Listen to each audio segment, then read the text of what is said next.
What is up YouTube, and welcome to this Avengers 4 video. So if you're new to the channel, please consider leaving a like and a subscribe down below. My video I did a couple of days ago, you showed some amazing love to, and I would really appreciate it if you could show the love to this video as well, and share with your friends if you did enjoy the video that damn much, which really, I hope you do.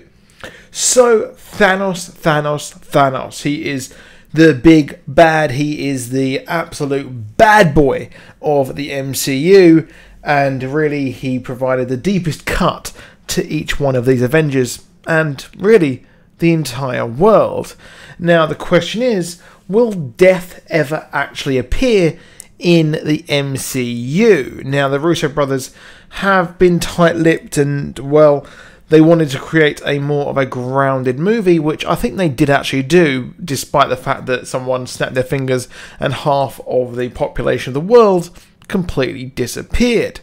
But the question is, will Thanos ever actually acknowledge Mistress death? And really, it is a major thing missing from the actual comic books, or from the movies as well.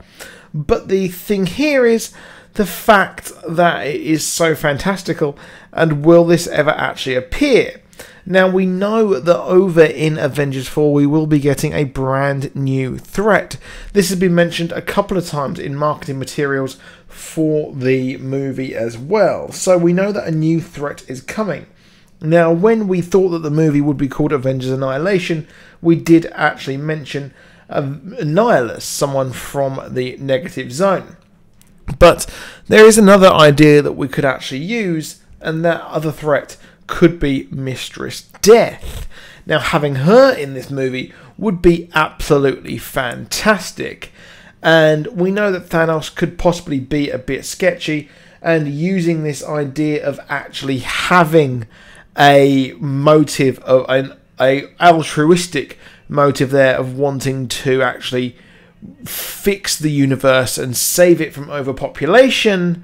What if he is actually wanting to court death, so to speak, and I'll come back to that in a minute, and he finally wants to get that death booty. He wants to eat death's booty right there, and the only way to do it, he's like, can I smash? And she's like, yeah, if you wipe out half the entire universe so we can balance it out, because I'm Mistress Death, and well, I like death.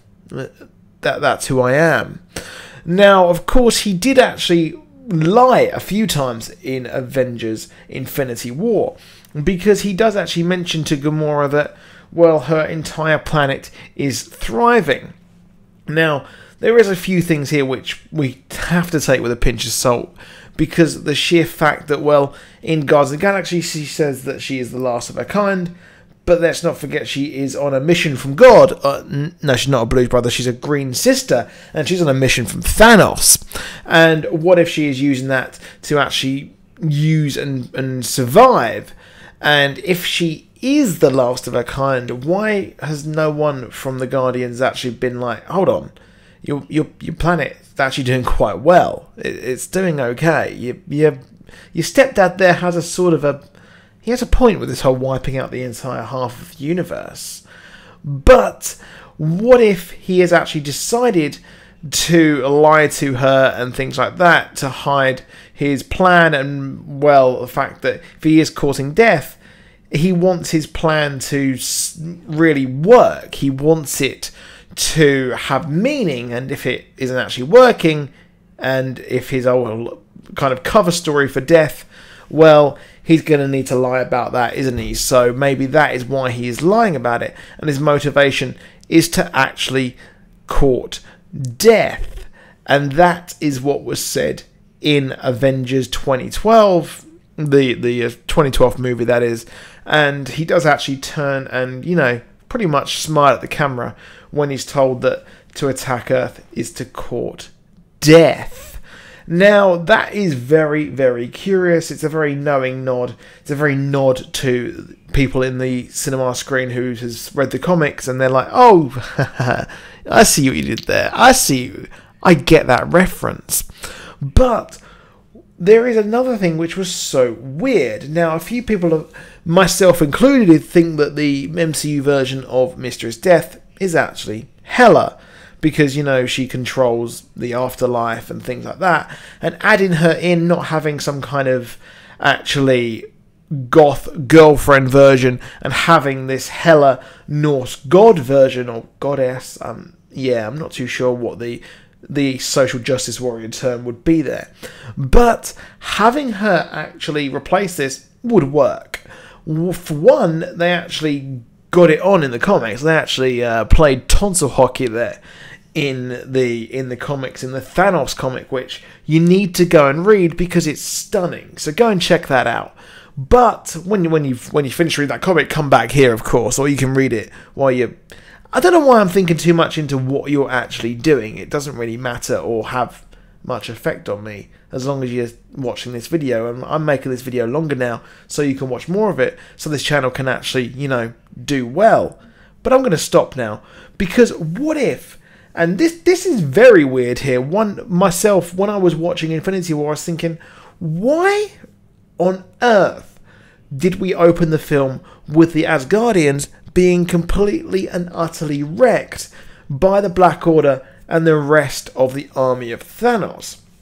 Because if you think about it, the most logical step would be for Thanos to rock up onto Nova and absolutely destroy the Nova core. As he rocks up into the base, takes the Power Stone, and he's like, yeah, see you later, nerds, and blows up the entire planet. That sets us up for the Richard Reed Nova storyline.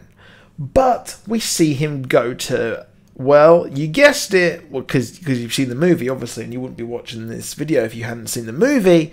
Well, he does go and actually appear near Asgard. And it's not that, they really didn't get that far from the exploded Asgard whatsoever.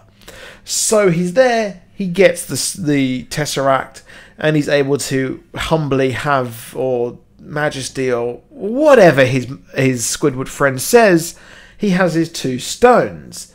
Now, this could be double here, because double motivation, because he's actually getting the stone, and if he is actually completely and utterly friend-zoned by Hela, well, perhaps he is actually going there to get revenge on his big-titty gothic girlfriend. Now, that's really, really interesting, because we know that the Ancient One will actually return. That is another character who is a big being, and many others will, of course, return, because Tilda Swinton kind of, she messed up there. Now, of course, Hela did look like she was completely destroyed, but the problem is, well, she may not actually be dead. Because, of course, in the movie Captain America First Avenger, we thought that the Red Skull was completely destroyed. But, well, he wasn't, because he absolutely destroyed the gasps of everyone in the movie theatre. And I'm surprised all those gasps didn't cause a hurricane there. That's a terrible joke. I'm sorry, please don't dislike the video for that. But what if Hela is the motivation of Thanos?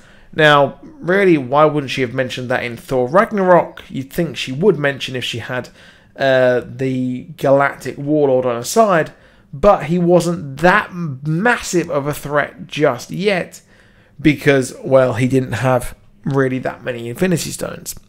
So, let me know what you think in the comments. Do you think she will return, and will she be the threat for Avengers 4? Personally, I can't see it being Hela, but I can see it being some sort of death threat there. But let me know what you think in the comments down below. Please do subscribe and like, and I'll see you soon. Goodbye.